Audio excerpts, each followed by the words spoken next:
It's me, Mario. No, wait, that's wrong. How are you, gentlemen?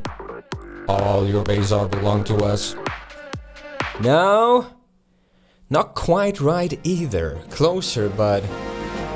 Hey, listen! Nope, that's just... I mean, it could work. A little bit annoying, but no. Hadouken! No, that doesn't make any sense. I know, that's right. Welcome back, my dear friends of the universe. That's what I usually say. So, this show. My favorite mods. Once a week, approximately. Hit the intro.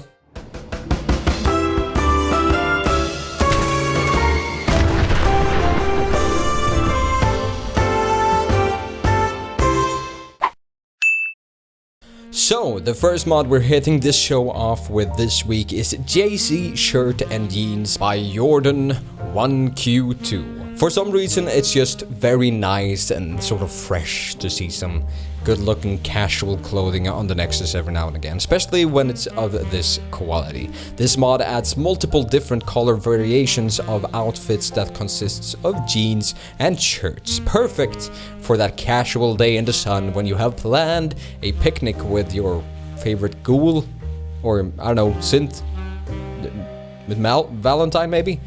Does synths eat? I don't think Valentine eats. I think he like recharges. It would be pretty weird seeing him eat. Imagine him shooing away at a loaf of bread. It would just not look right. Not as right as these clothes do. I think these clothes could actually be really cool in many various ways if you just want to wear them as they are or under a armor of your choice. There's also the option to only have jeans on and run around topless if you feel like it. Maybe you like the people of the wasteland staring at you. Well, then this might be the perfect mod for you if you know, don't want to go fully nude.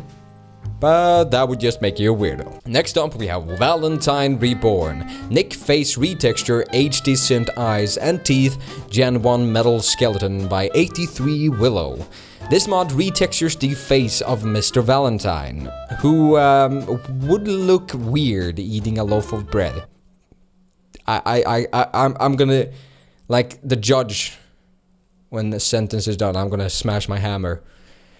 This is now a universal truth. But this retexture of Mr. Valentine's face is actually something that I really like. I normally don't use mods that remakes the appearances of companions in games. I'm a sucker for authenticity, and I want them to look as much as they do in the vanilla game, but this one just makes Valentine look better and a little bit more sharper. And there is a human skin color version, which I use, which I think is nice, and there is the original version, which is more of a grayish tint. There's also color variations for the new retextured synth eyes as well.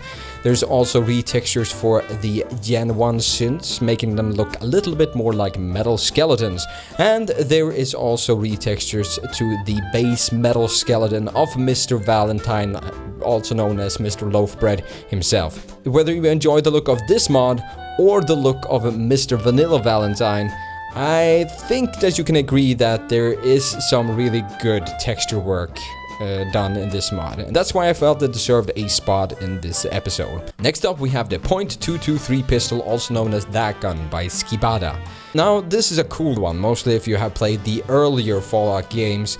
The .223 pistol, also known as that gun, was a rare gun that was first seen in the original Fallout.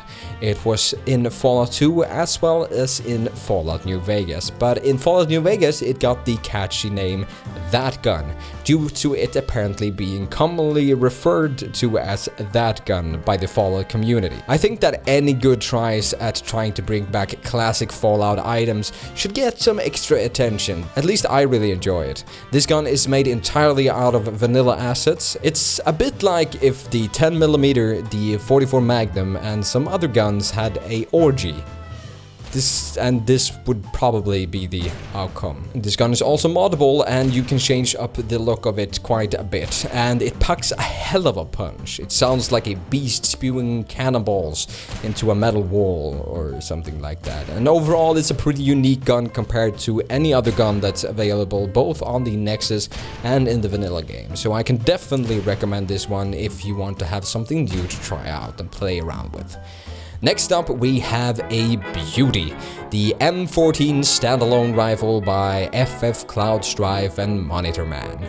If there was ever a weapon I use when it's available in any first-person shooter game, it's the M14. I just think the simple design, the versatile use, and that it almost always packs a real good punch in any game you see it in makes it a well-rounded beauty that can be used in almost any situation. At least in, I don't know how good it actually is in real life, but in real life this weapon was a predecessor to the M16 for the US Army in the late 60s, being used in wars such as the Vietnam War, and this gun was also the foundation gun used to develop the DMR, the Designated Marksman Rifle. Maybe not one of the most accomplished guns in real life in comparison to the other weapons, but it does stand out in the history of gaming, at least for me. Want to snipe? Use the M14. Want to be on the front line? Use the M14. Want to run around like a crazy madman doing illegal stuff and shooting people? Use the M14. I guess that sort of stays true to any sort of weapon, but hey. Props to FF Cloudstrife and Monitor Man for yet another excellent standalone weapon mod. This weapon is also very moddable if that's something that you want to play around with. Lastly for this episode we have Witcher, Geralt's Prologue Gears by Ren. This mod adds Witcher's crossbow, Witcher bolts, Witcher Geralt's outfit, the Witcher Viper armor, and the Witcher Wolf mask. All of these are very customizable and moddable, but for this episode I chose to showcase everything totally as it is when you install the mod, without actually modding it and so on. Once again, I am really impressed by the detailing of the texture work delivered in this mod. The armors look amazing, and so does the crossbow. I did not really get the crossbow to work as I wanted in terms of actual shooting. The sound was not quite right. It was the vanilla gun sound for some reason. Probably did something wrong on my end, maybe missed installing something, but I was more into the armors this time around than the crossbow, even though the crossbow looks pretty cool. But yeah, so if I'm gonna be totally transparent, I mean, we have had two really cool guns in this episode, so I'm just making excuses, ain't I? But the detailing in this mod, as I said, is amazing, and if you take your time to mod everything and get it just the way that you want, I don't think you can get a better Witcher armor mod for Fallout 4. I'm probably gonna use these armors in-game, even though I'm not the biggest Witcher fan myself. I have heard all the talk from people about how amazing Witcher 3 is, but I did just not really enjoy the combat of Witcher 2, so it wouldn't that way. I didn't really get excited for Witcher 3, and I haven't just picked it up. The characters in the Witcher universe just don't really speak to me. I don't know, just not my cup of tea, but fortunately mods are my cup of tea, and especially mods that are this good looking, so I'm glad that I can get some enjoyment out of the Witcher franchise, this way at least. And that's what it's actually all up for this episode. Yet another amazing week. If you want to go over to the Nexus and check out all the mods that I didn't feature in this episode, I would recommend you doing so. And my gut feeling is saying that we'll just continue seeing amazing mods in the future as well. Like and share if you enjoyed, and until next time, bye.